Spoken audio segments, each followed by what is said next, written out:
Cairo, the city of 1,000 minarets. Over in the new quarter, Nagīb Maḥfūẓ sets out. The solitary armed guard he allows to watch over his home is left behind. Mahfuz will not permit him to follow as he walks through the city to work. As Nobel laureate, Mahfuz has had such a busy year that he's lost touch with his own writing, but he's still a man of the people and is greeted often on his journey. Freedom is sacred to him, freedom of speech and movement. Throughout his 77 years, he's never compromised through fear, and he'll not be intimidated now by extremist threats. Fear is unreasonable in my age. You see, 77. So, if extremists want to kill on Saturday, perhaps God will do it on Sunday. Mahfuz's books are mostly set in Cairo's old quarter. At Fishawi Cafe, which features in his novels, Egyptian playwright Karim al-Rawi describes how Mahfuz is revered by younger writers for the boldness of his work. I think he's controversial in the real sense, which is that he tells the truth. And I think that is always controversial in any society, but particularly in a society that is undergoing as many changes as the society, and a society in which there are so many forces at play, political and social forces.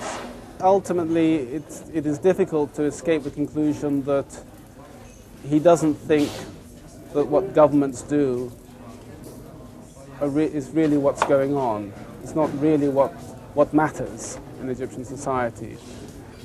What's happening at the grassroots level, I feel, is much more his concern.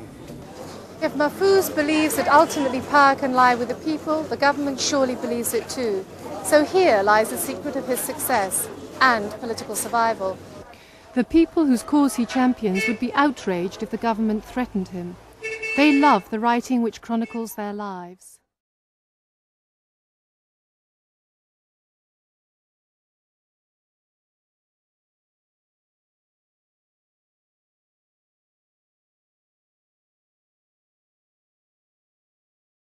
For Mahfuz, there's never been any choice about subject matter. I have been born at ancient Cairo, and I was a boy at ancient Cairo. She created me. I love the heart very much. I write about it. No choice. He's always been horrified by the difficult conditions of life for poor people. And he's wanted to bring them into his literature. In his heart, he's out in the back streets with the poor people who are grubbing about for a precarious living and who probably never read his books. Though they'll go to the cinema and see his films. In a recent survey of the best 100 Arabic films, 18 were stories by Mahfuz. After the Nobel Prize, Mahfuz's popularity was further increased. But according to his loyal publishers at Cairo's American University, that wasn't just because of the prize. The response to Nobel Prize winners varies enormously. And just getting a Nobel Prize in literature does not assure you that you're going to have very large sales. Mahfuz distinguishes himself as a great storyteller. Muslim scholars in Cairo are less enamored of Mahfuz's work. In his 1959 book, Children of Gebelawi, his characteristic irreverence was declared blasphemous because the prophets were portrayed as citizens of a Cairo alley. The book is banned in Egypt. To prevent any book from publishing is very bad. Any book. Outside Cairo's central mosque, a book describing Salman Rushdie as the West Satan is on sale. Mahfuz, who's been threatened by extremists for defending Rushdie, still insists the death sentence was wrong. There should have been debate first, then judgment.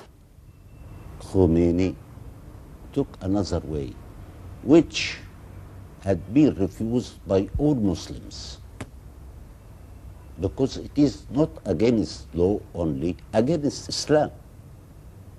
He can't judge anyone to be criminal without judgment. And he gave him a chance to change his mind if he wants. When asked whether as a controversial writer himself he can offer Rushdie advice, Mahfuz says simply, like Socrates, Rushdie must choose. It is his problem. as a writer. I can't advise him. His heart must advise him. You want to change your idea and rescue your life, or be like Socrates, this is his problem. Isn't it? Although Mahfūz defends a writer's freedom, he believes Rushdie exploited it, indeed was insolent. We must respect, to a degree, the sentiments of others, even when we say our ideas.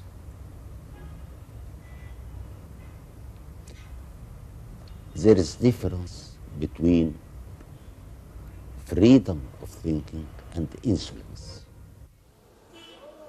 The pressures of the past year, winning the Nobel Prize and involving himself in the Rushdie row, have drained Mahfūz. Not even his beloved Cairo has provided him with inspiration, and he's been unable to write.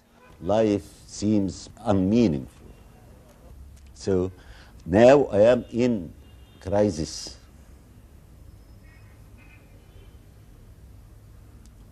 I want to write even a short story or anything. So now you're just waiting. You must wait for inspiration. I must wait, but in this age, waiting is very dangerous. Hopefully, now that Mahfūz can relinquish his duties as Nobel laureate, inspiration will return. His books will be available in Britain next year.